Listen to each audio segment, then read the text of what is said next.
ফেব্রুয়ারিতে জাতীয় নির্বাচনের প্রস্তুতি নিচ্ছে সরকার, জাতিসংঘে জানালেন প্রধান উপদেষ্টা। রোহিঙ্গা সংকট সমাধানে আন্তর্জাতিক সম্প্রদায়ের সহযোগিতা কামনা। সরকার একটি দলকে সুযোগ সুবিধা দিচ্ছে, নীল নকশার নির্বাচন হলে জনগণ ছেড়ে দেবে না, হুঁশিয়ারি বিএনপির। আগামী নির্বাচনে একদিকে থাকবে চাঁদাবাজ, অন্যদিকে নতুন ভোটার, বললেন গোলাম পরোয়ার। নিখোঁজের 5 দিন পর বৈষম্য বিরোধী ছাত্র আন্দোলনের নেতা মাওলানা মামুনকে উদ্ধার, জড়িতদের দৃষ্টান্তমূলক শাস্তির দাবি স্বজনদের। ডেঙ্গুর প্রাদুর্ভাব বাড়ছে, আগামী 1 মাসে পরিস্থিতি আরও নাজুক হওয়ার আশঙ্কা। মহাখালীর ডেঙ্গু ডেডিকেটেড হাসপাতালের ব্যবস্থাপনা নিয়ে অভিযোগ রোগীদের। বিসিবি নির্বাচনে চূড়ান্ত ভোটার তালিকা প্রকাশ, যারা ক্রিকেটারদের দিয়ে দলাদলি করাচ্ছেন তাদের লজ্জা হওয়া উচিত, মন্তব্য ক্রীড়া উপদেষ্টার।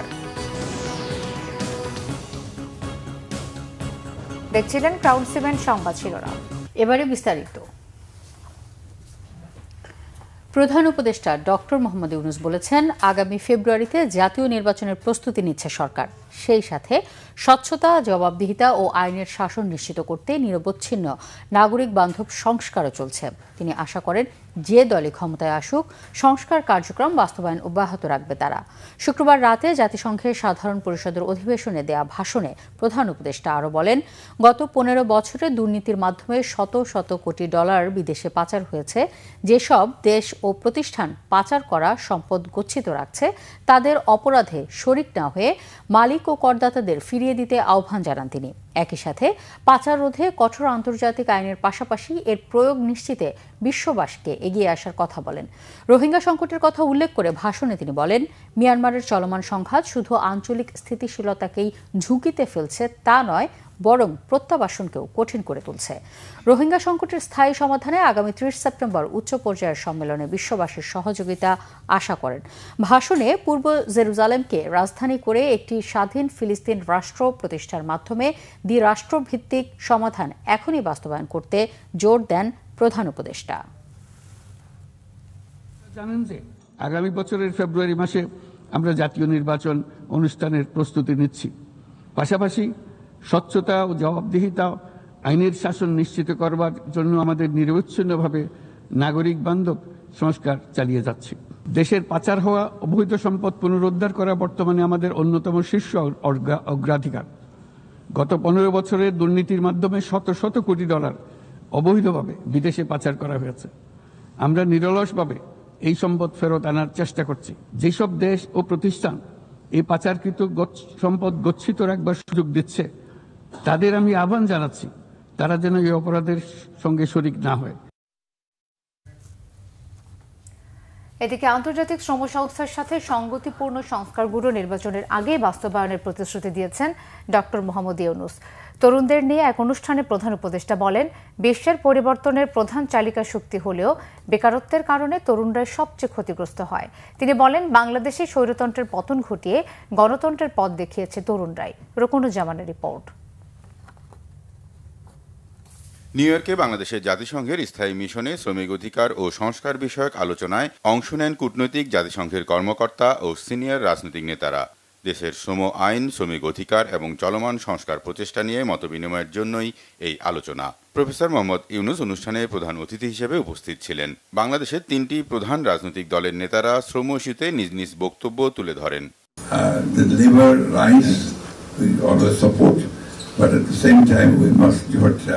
As he will say, that we must also again look after the prices. We can assure you that what is the problem, we will be there to support the government's industry and the government and the buyer as well. So this is my major point, to increase the reasonable price. How do we make sure that workers in our informal sector are also taken care of? ফেব্রুয়ারিতে জাতীয় নির্বাচনের আগেই আন্তর্জাতিক শ্রম সংস্থা ILO কনভেনশনের সাথে সামঞ্জস্যপূর্ণ মূল সংস্কারগুলো বাস্তবায়নের জন্য অন্তর্বর্তীকালীন সরকারের অঙ্গীকার পুনর্ব্যক্ত করেন প্রধান উপদেষ্টা। অর্থপূর্ণ ও স্থায়ী সংস্কার বাস্তবায়নে সরকারের দৃঢ় সংকল্পের কথাও জানান।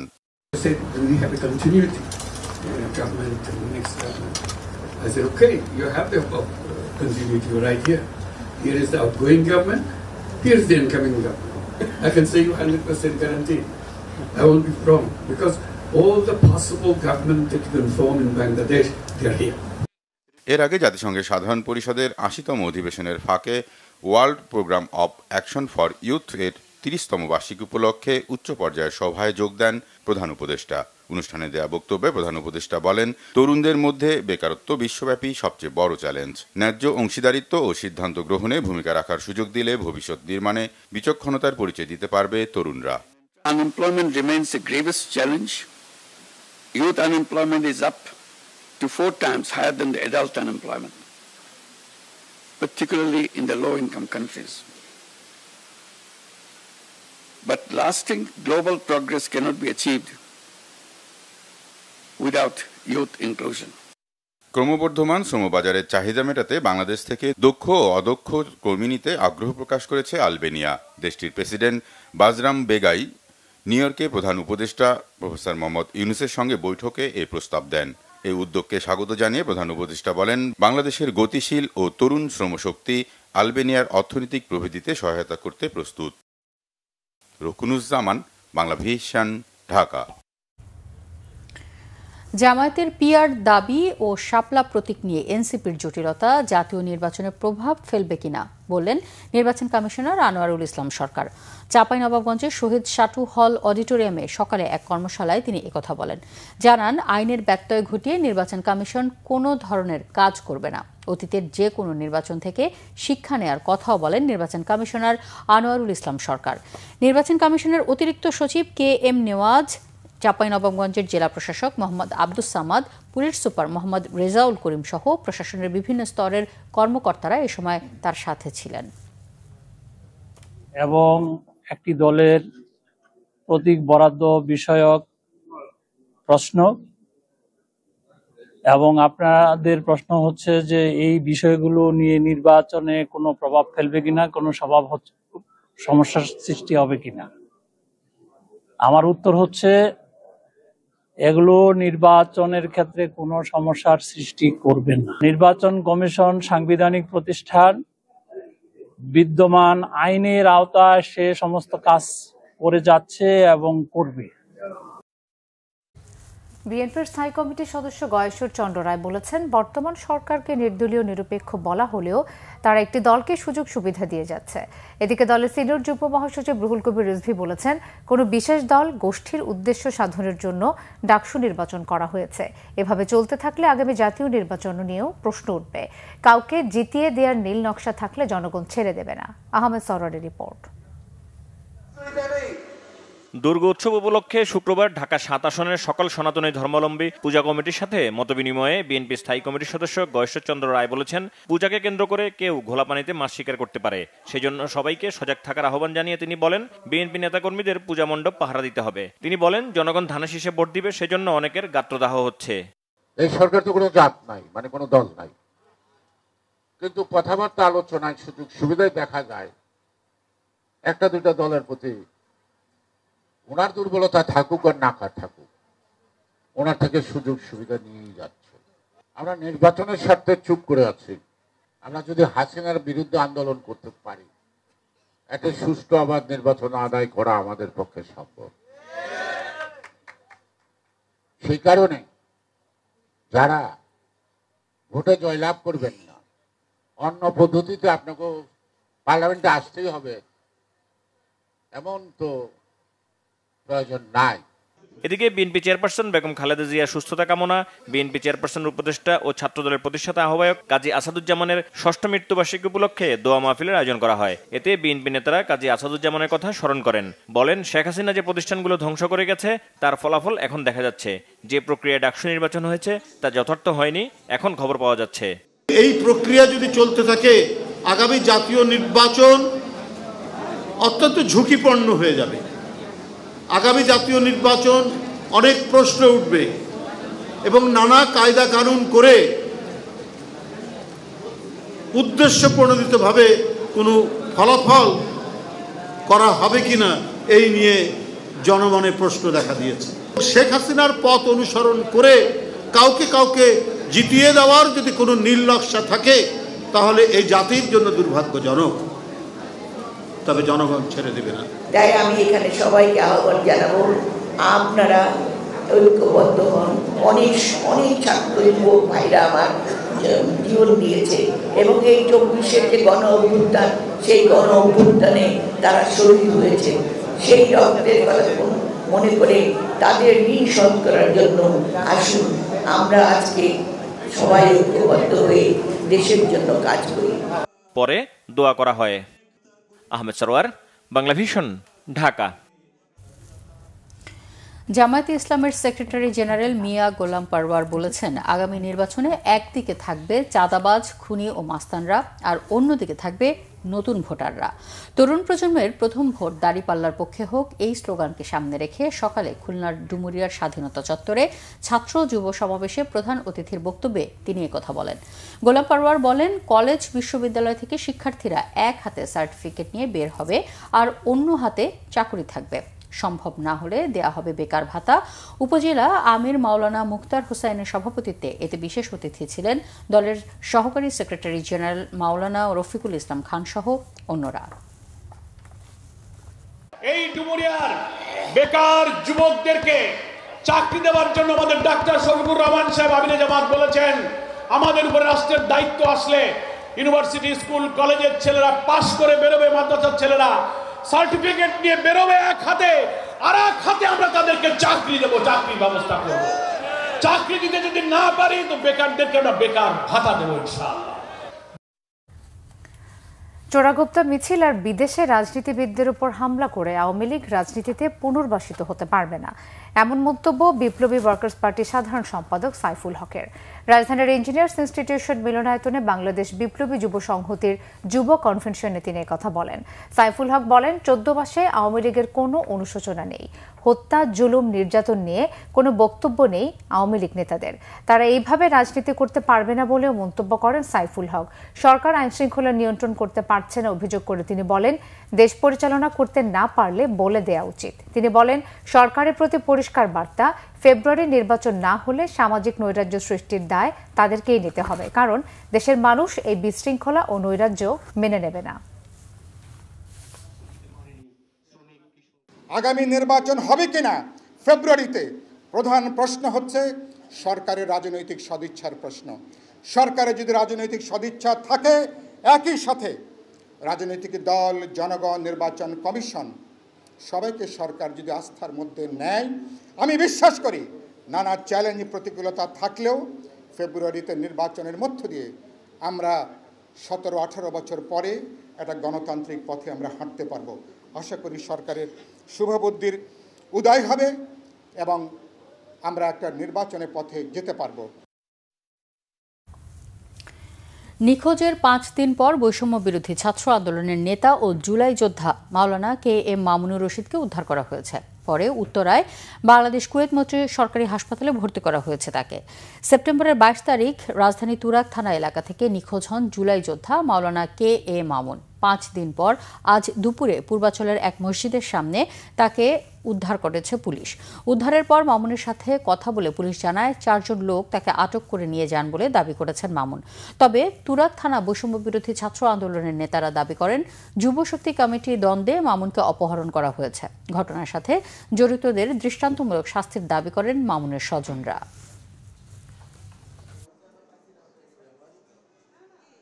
আমরা ওনাকে পেয়েছি 300 ফিটের আপনার নীলা মার্কেটের ওখানে একটা মসজিদ থেকে। আমাদের 2 জন অফিসার, আমার ADC, SC সাদ্দাম আর আরও আমার অন্যান্য অফিসাররা গিয়ে তাকে নিয়ে এসেছে।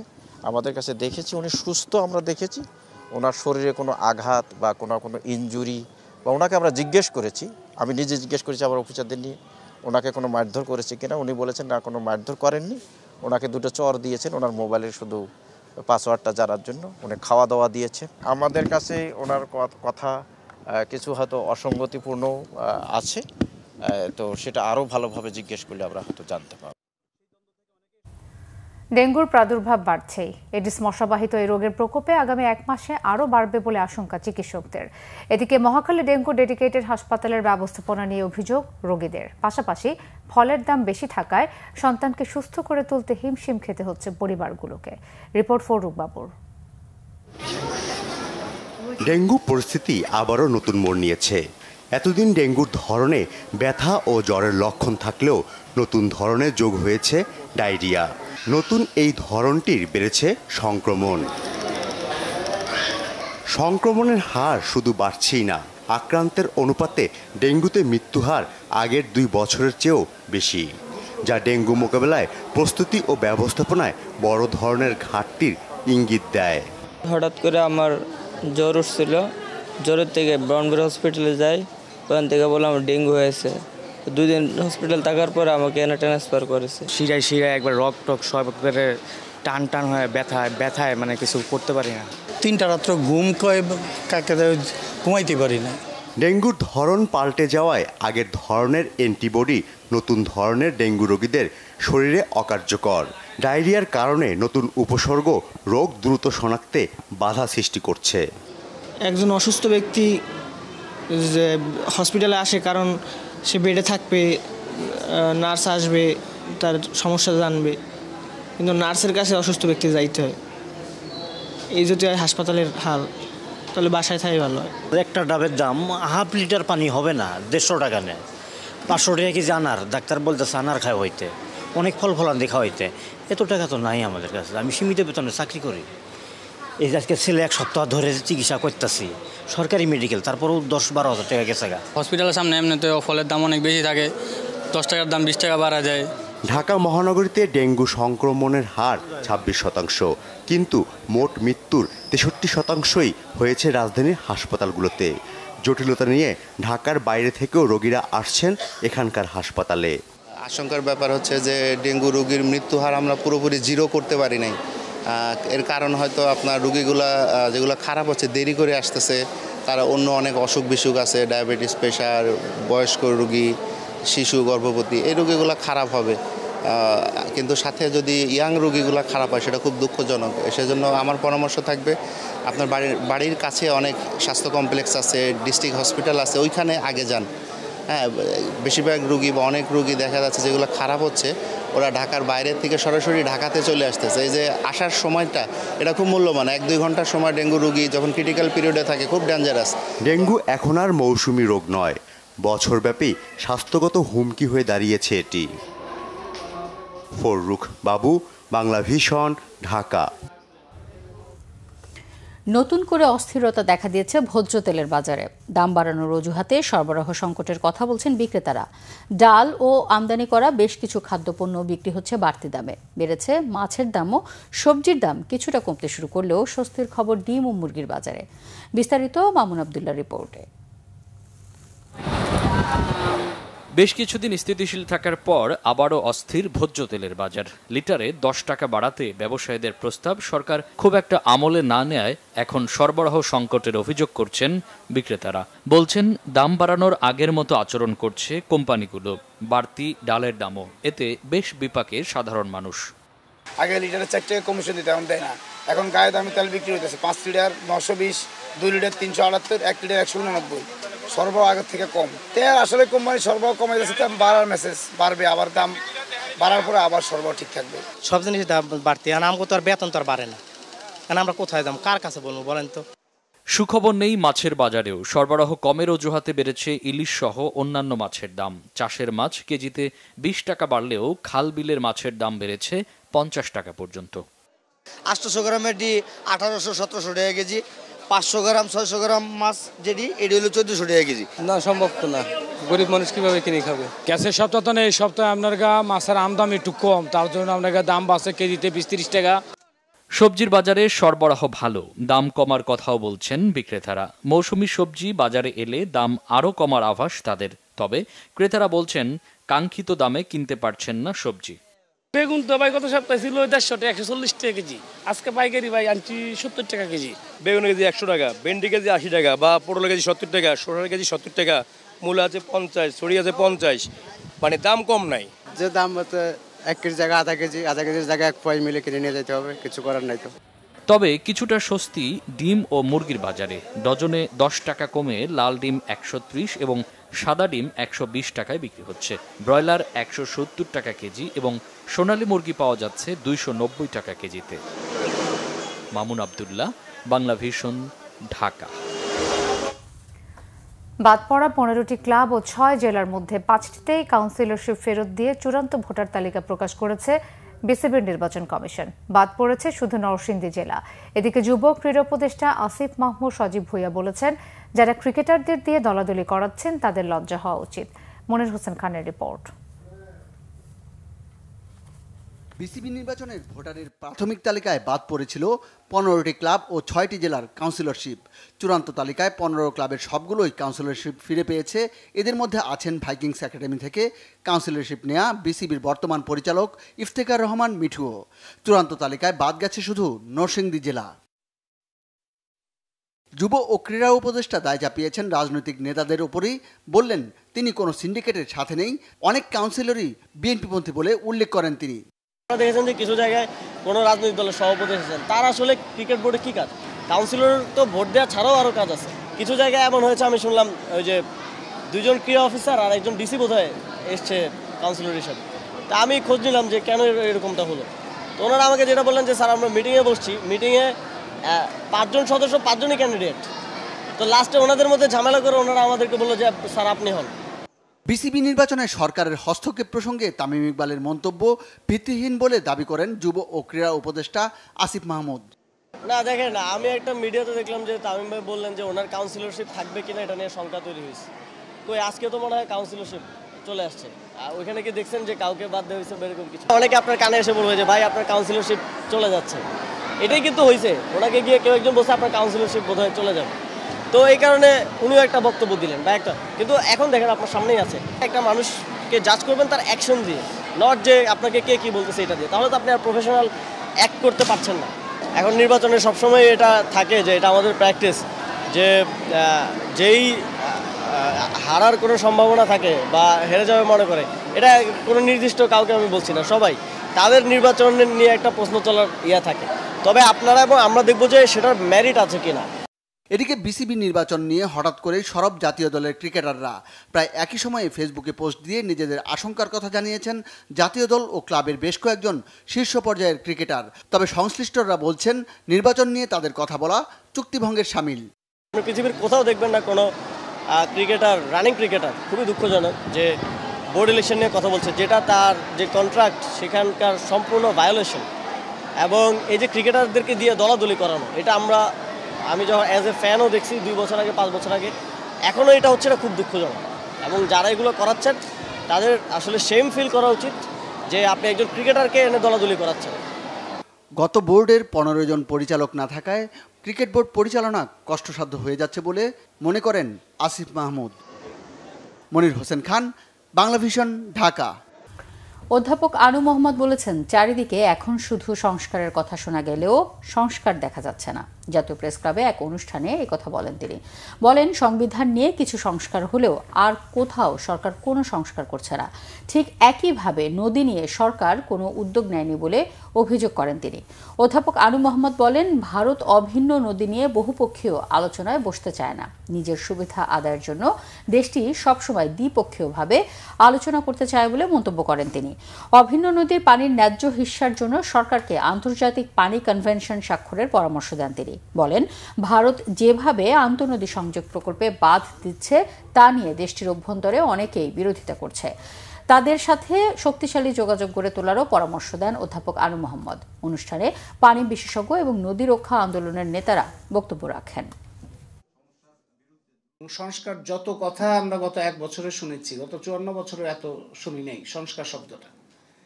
কিন্তু সংস্কারটা ঠিক কোন জায়গাটায় কিভাবে হবে সেটা আমরা এখন পর্যন্ত পরিষ্কারভাবে দেখি নাই। একমাত্র সংবিধান নিয়ে কিছু সংস্কারের সুনির্দিষ্ট আলোচনা আমরা দেখতে পাই। এর বাইরে অন্য কোনো বিষয়ে সংস্কারের কোনো প্রকৃত উদ্যোগ আমরা দেখি নাই। নদী নিয়ে তো কোনো সংস্কার কমিশনই হয়নি। রবিবার ষষ্ঠী পূজার মধ্য দিয়ে শুরু হচ্ছে শারদীয় দুর্গোৎসবের মূল আনুষ্ঠানিকতা। এবার সারা দেশে 33,355টি মণ্ডপে শারদীয় দুর্গাপূজা অনুষ্ঠিত হতে যাচ্ছে, যা গত বছরের তুলনায় প্রায় 2,000 বেশি। এর মধ্যে ঢাকা মহানগরে হচ্ছে 259টি। গত বছর ঢাকা মহানগরে 252টি পূজার আয়োজন হয়েছিল। পূজায় আইনশৃঙ্খলা বাহিনী সহ সকল রাজনৈতিক দলের সহযোগিতা চান আয়োজক কমিটি। রিপোর্ট করছেন আসমা আক্তার নূপুর। রাজধানীর ঢাকেশ্বরী মন্দিরের দুর্গা প্রতিমা তৈরি সহ রং তুলির যাবতীয় কাজ শেষ। চলছে মন্দিরের সামনের মাঠ জুড়ে প্যান্ডেল স্থাপন ও সাজসজ্জার কাজ। প্রতিমা শিল্পী পরম যত্নে তার শিল্পকর্মে ফুটিয়ে তুলছেন দেবী দুর্গার রূপ। একদিন পরেই দেখানো হবে দেবী দুর্গার মুখ। দেবীকে দেখার আগ্রহে উদ্দীপনা সনাতন ধর্মের অনুসারীদের। মায়ের কাছে একটা জিনিসই চাবো, সেটা হচ্ছে যেন দেশে শান্তি থাকে এবং আমরা সবাই যেন ভালো থাকি। আজকে আসলাম, মায়ের কৃপা হলো, আসে ঘুরে যাচ্ছি, যে মেয়ে পরীক্ষা দিল, মা যেন কৃপা করে ভালো ভালো পরীক্ষা পাশ করতে পারে। প্রত্যেকবারই দেখি যে টুকটাক মন্দির ভাঙচুর এই সেই এগুলো হয়, তো এসব বিচ্ছিন্ন ঘটনা বাদ দিয়ে আমরা যাতে সুন্দরভাবে আমাদের পূজাটা কমপ্লিট করতে পারি, এটাই আশা। শারদীয় দুর্গাপূজা উপলক্ষে সাংবাদিকদের সাথে মতবিনিময় সভায় আয়োজকরা জানান, এবারে অন্যান্য বছরের তুলনায় পূজা মণ্ডপের সংখ্যা বেড়েছে। কয়েকটি স্থানে দুর্গা প্রতিমা ও মন্দিরে হামলার ঘটনা ঘটেছে বলেও জানান তারা।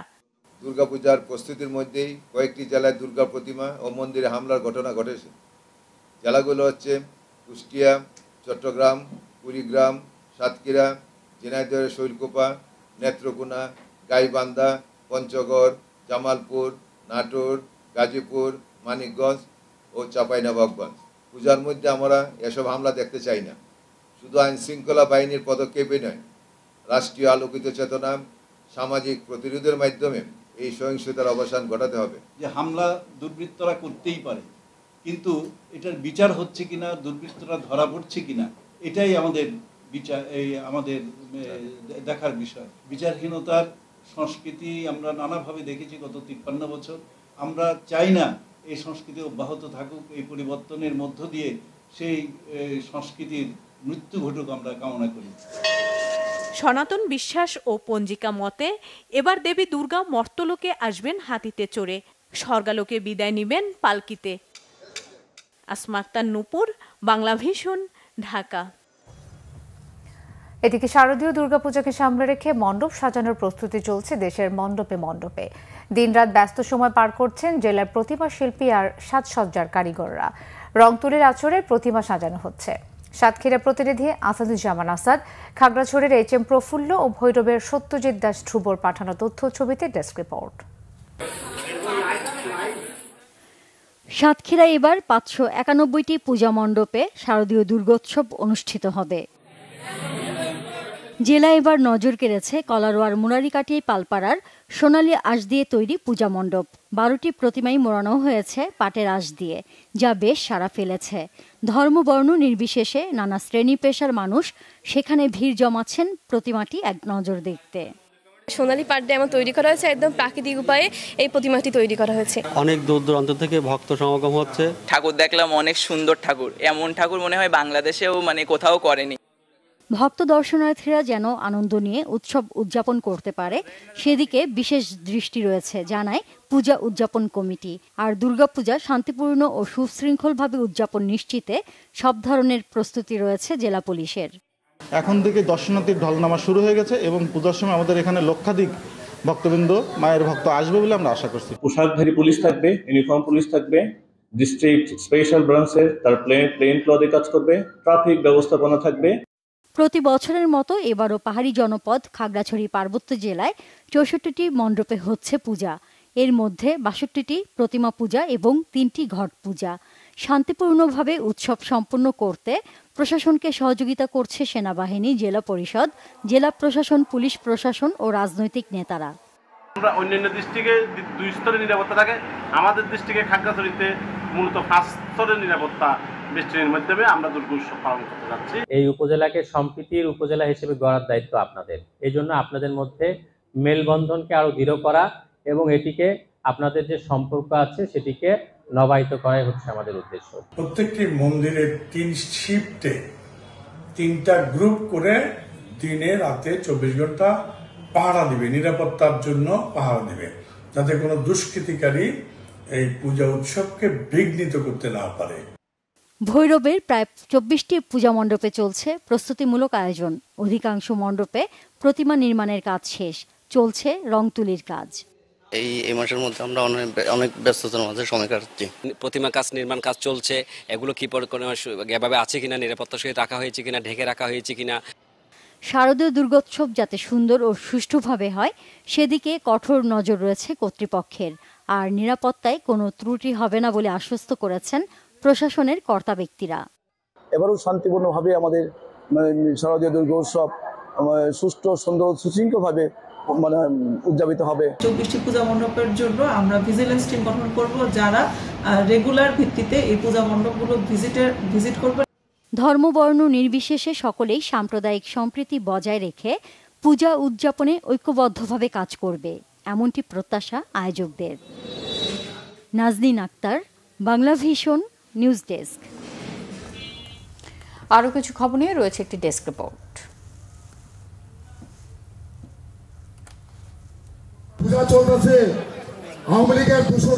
বিএনপির যুগ্ম মহাসচিব অ্যাডভোকেট আব্দুস সালাম আজাদ বলেছেন, জনগণের ভোটের অধিকার প্রতিষ্ঠিত করতেই দীর্ঘ 17 বছর আন্দোলন করেছে বিএনপি। মুন্সিগঞ্জে বিএনপির 31 দফা বাস্তবায়নের কর্মসূচিতে যোগ দিয়ে তিনি এসব কথা বলেন। আমাদের সকলের প্রিয় ভাটারা থানার 39 নম্বর ওয়ার্ড ছাত্রদলের কর্মী সম্মেলন হয়েছে। থানা ছাত্রদলের সভাপতি রিয়াজ চৌধুরীর সভাপতিত্বে অনুষ্ঠানে প্রধান অতিথি ছিলেন বিএনপির ক্ষুদ্র ঋণ বিষয়ক সম্পাদক ডক্টর এম.এ. কাইয়ুম। আগামী ফেব্রুয়ারিতে নির্বাচন হবে, কোনো অপশক্তি এই নির্বাচনকে প্রতিহত করতে পারবে না বলে মন্তব্য করেন বক্তারা। ভাষাঞ্চল কল্যাণ সমিতির ত্রিবার্ষিক সাধারণ সভা ও কমিটি গঠন সম্পন্ন হয়েছে। উদ্বোধন করেন সমিতির সভাপতি এম আব্দুর রশিদ। রাজধানীর একটি কনভেনশন সেন্টারে এ সভা হয়। পরে 2025-27 সালের জন্য এম আব্দুর রশিদকে সভাপতি, এ কে আজাদকে সিনিয়র সহ সভাপতি ও আব্দুল কালাম আজাদকে সাধারণ সম্পাদক করে 35 সদস্যের নতুন কার্যনির্বাহী কমিটি গঠন করা হয়েছে। বিশ্ব হার্ট দিবস উপলক্ষে সিপিআর ও ফিটনেস ক্যাম্প হয়েছে। রমনা পার্ক মৎস্য ভবন গেট প্রাঙ্গণে এর আয়োজন করেছে এক্স নটোডেরমিয়ার্স ওয়েলফেয়ার ফাউন্ডেশন এবং জাতীয় হৃদরোগ ইনস্টিটিউট ও হাসপাতাল। প্রধান অতিথি ছিলেন কার্ডিয়াক ফিটনেস ও জীবন রক্ষাকারী সিপিআর প্রোগ্রামের আসাদ চৌধুরী। আরও উপস্থিত ছিলেন doctor Mezbah Uddin Ahmed, doctor Toufiqur Rahman Faruk, doctor Zafar Masud সহ অন্যরা। শরৎ উৎসব হয়েছে ঢাকা বিশ্ববিদ্যালয়ের চারুকলা অনুষদের বকুলতলায়। শরতের নানা গান আর নৃত্য অনুষ্ঠানে মাতিয়ে তোলেন শিল্পীরা। ষড়ঋতু উদযাপন জাতীয় পরিষদের আয়োজনে অনুষ্ঠানে প্রধান অতিথি ছিলেন নজরুল ইনস্টিটিউটের নির্বাহী পরিচালক Latiful Islam Shibli. Bangla vision news desk. সংবাদ শেষ করব, তবে শেষ করার আগে ক্রাউন সিমেন্ট শিরোনামগুলো আরও একবার। ফেব্রুয়ারিতে জাতীয় নির্বাচনের প্রস্তুতি নিচ্ছে সরকার, জাতিসংঘে জানালেন প্রধান উপদেষ্টা। রোহিঙ্গা সংকট সমাধানে আন্তর্জাতিক সম্প্রদায়ের সহযোগিতা কামনা। সরকার একটি দলকে সুযোগ সুবিধা দিচ্ছে, নীল নকশার নির্বাচন হলে জনগণ ছেড়ে দেবে না, হুঁশিয়ারি বিএনপির। আগামী নির্বাচনে একদিকে থাকবে চাঁদাবাজ, অন্যদিকে নতুন ভোটার, বললেন গোলাম পারওয়ার। নিখোঁজের 5 দিন পর বৈষম্য বিরোধী ছাত্র আন্দোলনের নেতা মাওলানা মামুনকে উদ্ধার, জড়িতদের দৃষ্টান্তমূলক শাস্তির দাবি স্বজনদের। ডেঙ্গুর প্রাদুর্ভাব বাড়ছে, আগামী 1 মাসে পরিস্থিতি আরও নাজুক হওয়ার আশঙ্কা। মহাখালী ডেঙ্গু ডেডিকেটেড হাসপাতালের ব্যবস্থাপনা নিয়ে অভিযোগ রোগীদের। বিসিবি নির্বাচনে চূড়ান্ত ভোটার তালিকা প্রকাশ, যারা ক্রিকেটারদের দিয়ে দলাদলি করাচ্ছেন তাদের লজ্জা হওয়া উচিত, মন্তব্য ক্রীড়া উপদেষ্টা। এই ছিল এখনকার মতো, পরের সংবাদ রাত 1টায় দেখার আমন্ত্রণ রইল। এছাড়া বাংলা ভিশন সংবাদ ও সংবাদ সংশ্লিষ্ট অনুষ্ঠান দেখতে ভিজিট করুন www.bvnews24.com ও facebook.com/banglavisionnews এবং সাবস্ক্রাইব করুন youtube.com/banglavisionnews। ধন্যবাদ। শুভরাত্রি।